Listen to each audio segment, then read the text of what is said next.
Oke, selamat malam. Habis sahur ini orang akan baca cerita beberapa topik tapi spesifik soal jurnalisme. Soal jurnalisme dari masa ke masa dan bagaimana seharusnya pers di zaman digital, bagaimana jurnalis menempatkan diri di zaman perubahan ini. Di sini ada Pak Topo atau Topo Enteding yang juga jurnalis dari ex Mercusuar, Lupos, dan sekarang di Okenesia, mendirikan media Okenesia, media alternatif yang fokus pada isu-isu parlemen dan juga Palestina sebetulnya. Nah, di sebelah saya juga ada Pak Iskandar. Pak Iskandar juga sangat lama berkecimpung di dunia jurnalis. Dari zaman sejak bahkan Pak Iskandar sempat meliput konflik Poso, mengirim berita masih dalam bentuk faksimail, sampai dengan menulis berita di zaman digital. Orang akan mulai dari Pak Iskandar. Sebetulnya apa perubahan mendasar dari jurnalisme di zaman dulu, di zaman koran, dengan jurnalisme di zaman digital? Perubahan-perubahan apa sebenarnya yang terjadi? Apakah ada perubahan di newsroom atau perubahan di pola mencari berita? Iya, kalau di mencari berita, ini tentu polanya sama, modelnya sama.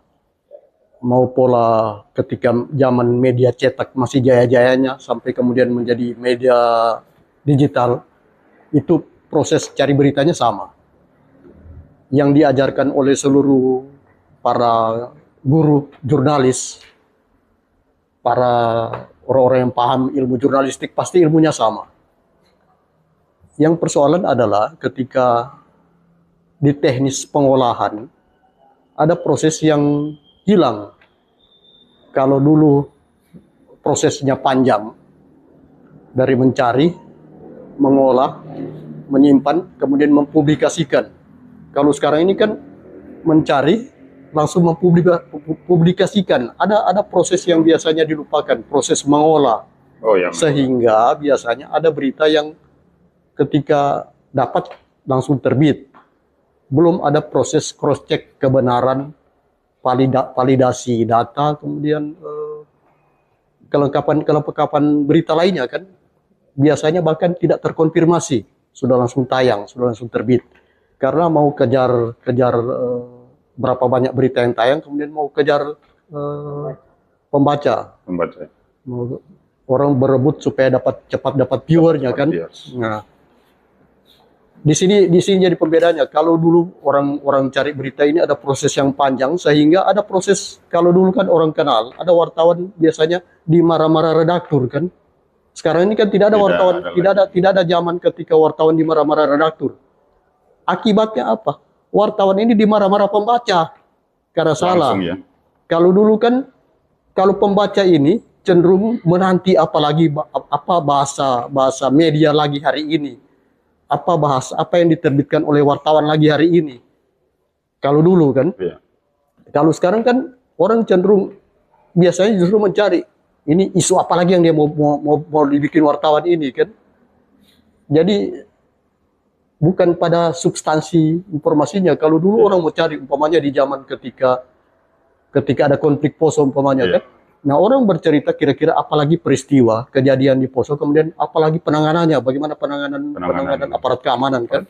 Nah, kalau sekarang ini kan orang justru biasanya terjebak pada jangan-jangan muncul lagi informasi benar atau tidak. Sehingga ada aspek yang kemudian menjadi tanda tanya di pembaca bahwa ini benar atau tidak. Padahal diterbitkan oleh media-media mainstream, media jelas. Media mainstream ini kan media arus utama. Media arus utama ini kan media yang berbadan hukum jelas, wartawannya diakui Dewan Pers, dibuktikan dengan sertifikasi. Tapi kemudian masih ada netizen, pembaca yang meragukan ini benar atau tidak. Kesahihan. Iya, kalau dulu ini kan ketika terbit koran, maka pembaca sudah menyatakan ini benar. Karena prosesnya yang karena proses publik juga mengakui prosesnya panjang, sehingga pembaca ini langsung menyatakan ini informasi ini pasti benar. Kalau sekarang ini banyak pembaca masih harus bertanya ini benar atau tidak. Walaupun itu sudah benar, ada pembaca yang masih meragukan informasi-informasi karena banyak orang juga paham ini prosesnya instan. Kejadian baru tadi tiba-tiba 10 menit kemudian sudah terbit kan. Ya.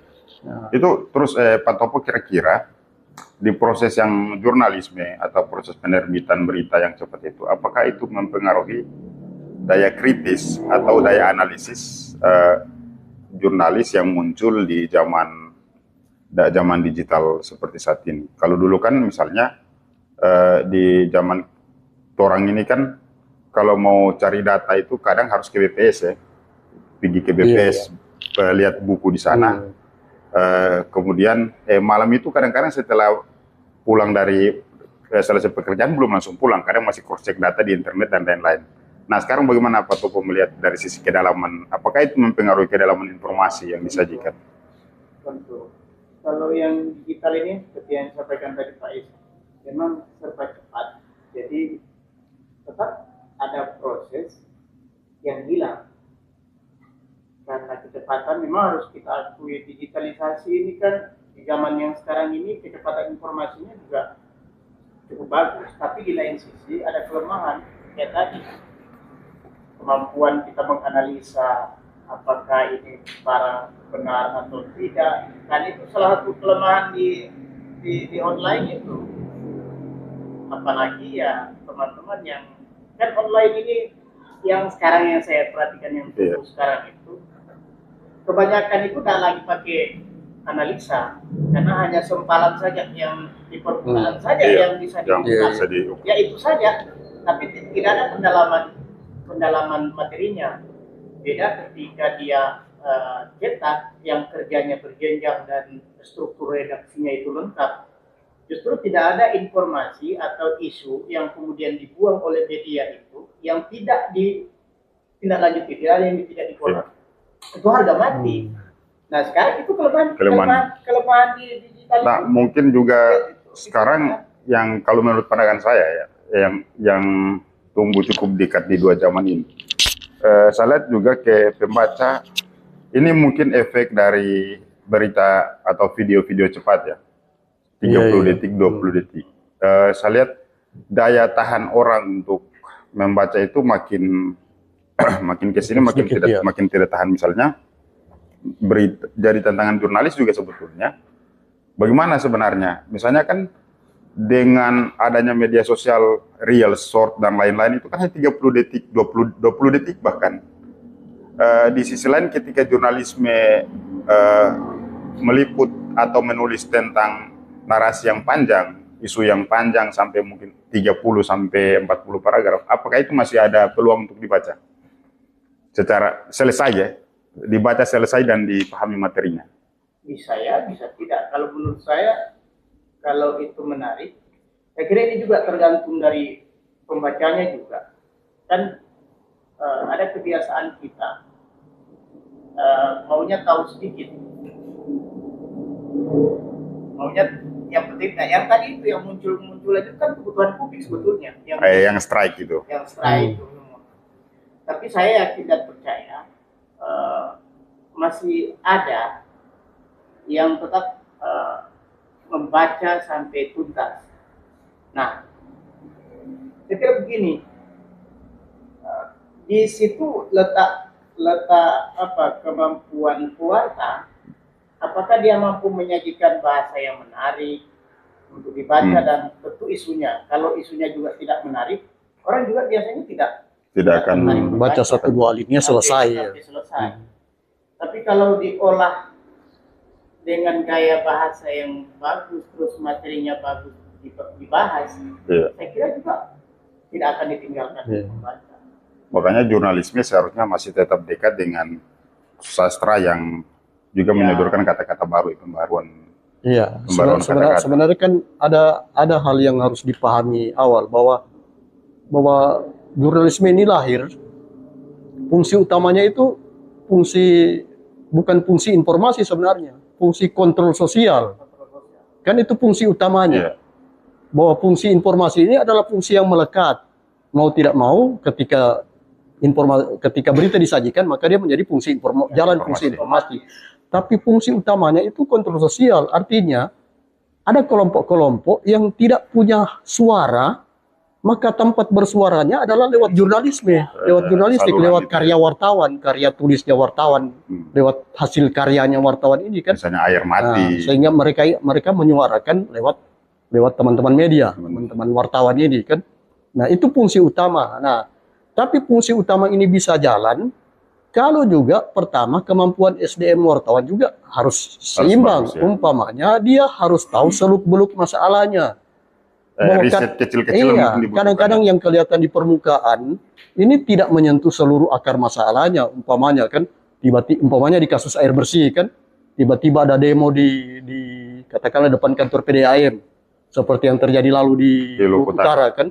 Nah, kalau wartawan ini umpamanya mau kerja lebih cermat, lebih cermat. lebih keras, maka dia harus tahu umpamanya sebenarnya apa yang terjadi. Mendatangi Iya, orang-orang yang iya. krisis Karena air umpamanya bersih. kan, kenapa sampai masyarakat krisis air? Kemudian sudah berapa lama mereka krisis? Kemudian PDAM sendiri kenapa sampai terjadi ini? Kenapa ada kelompok yang dapat pelayanan bagus? Kenapa ada yang tidak dapat pelayanan bagus? Apa masalahnya dia sebenarnya kan? Nah, ini kan sebenarnya persoalan berita ringan sebenarnya ini. Tapi kan kalau dikonfirmasi jelas, katakanlah ada investigasi ringan, Iya. maka ini bisa laporannya menyeluruh. Pasti orang akan tertarik baca karena oh iya sebenarnya ini bukan cuma keluhan satu dua orang, tapi keluhan banyak orang, dan ternyata ini juga ada persoalan di PDAM. Atau jangan-jangan karena beritanya terlalu ringan, cuma memberitakan demo, orang tidak tahu air bersih di area itu disuplai dari mata air yang mana. Iya. Itu kan juga jarang saya lihat, makin tidak masuk ke ruang-ruang. Cerita di balik itu. Cerita di balik itu. Karena kan ya mungkin air kan muncul tiba-tiba, pasti ada mata air, ada pipa yang ditarik. Atau jangan-jangan misalnya ada orang yang mengambil air lebih, tapi mengurangi jatah warga yang banyak. Gitu. Umpamanya kan ada perusahaan-perusahaan pencucian kendaraan. Ini biasanya kan dia mengambil kebutuhan air yang banyak. Tentu akan ada yang dikorbankan, kan ada yang berkurang. Nah, kalau wartawan lebih cermat, mungkin ini kan terkapir semua informasi ini dan akan jadi menarik karena bisa jadi ini justru jadi langkah untuk kebijakan membenahi itu. Tapi kalau cuma berita demo, ya paling solusinya adalah sudah bagaimana caranya supaya orang tidak demo lagi. Iya. Atau jangan-jangan yang lebih jauh kayak Nat Geo sama Donggi Senoro yang meliput air dengan gaya lain, menyoal hulu air yang barangkali orang perlu sumber jaga. air kan. Ini juga menjadi pertanyaan terakhir dan ini sebenarnya banyak dibincangkan. Ada bahkan saya dengar julukan jurnalis rilis. Ini yang saya pikir perlu di-clearkan. Sebagai jurnalis saya rasa rilis itu menurut saya mempengaruhi kemampuan untuk menulis. Barangkali itu yang jadi kemungkinan seakan-akan, dan kebanyakan menulis dari rilis itu juga saya lihat semacam informasi itu terpatron, tidak bebas lagi sebagaimana non rilis. Bagaimana Pak Topo menyikapi tentang fenomena ini? Ini kan saya lihat fenomena ini.